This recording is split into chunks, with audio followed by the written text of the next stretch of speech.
आशावादी बने।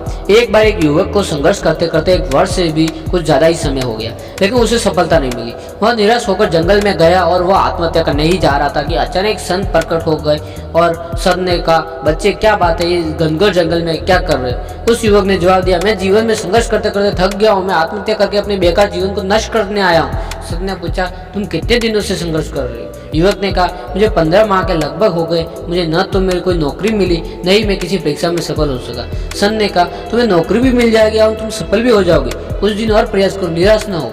युवक ने कहा, मैं किसी योग्य भी नहीं हूँ, अब मुझे कुछ भी नहीं होगा। संत ने कहा, उसे एक कहानी सुनाई। संत ने कहा, एक कि ईश्वर ने 2 पौधे लगाए, एक बांस और एक फण का पत्तियों वाला। फण वाले पौधे में कुछ ही दिनों में पत्तियां निकल आई। फण का पौधा 1 साल में काफी बढ़ गया, जबकि बांस के पौधे में साल भर में कुछ नहीं हुआ।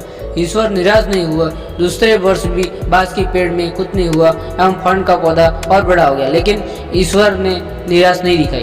तीसरे वर्ष और इसी तरह चौथे वर्ष भी बांस का पेड़ वैसा ही रहा, उसमें कुछ नहीं हुआ, लेकिन फण का पौधा और बड़ा हो गया। फिर ईश्वर फिर भी निराश नहीं हुआ और उसके कुछ दिनों बाद बांस का पौधा फूटा और देखते देखते कुछ ही दिनों में ऊंचा हो गया। बांस के पेड़ को अपनी जोड़ों को मजबूत करने में 4-5 वर्ष लग गए। संत ने युवक से कहा कि यह आपका संघर्ष का समय, अपनी जड़ें मजबूत करने का समय, आप इस समय का व्यर्थ नहीं समझे और निराश न हो। जैसे ही आपकी जड़ें मजबूत परिवर्तित हो जाएगी, आपकी सारी समस्याओं का निदान हो जाएगा, आप खूब सफल होंगे, फूलेंगे, फैलेंगे।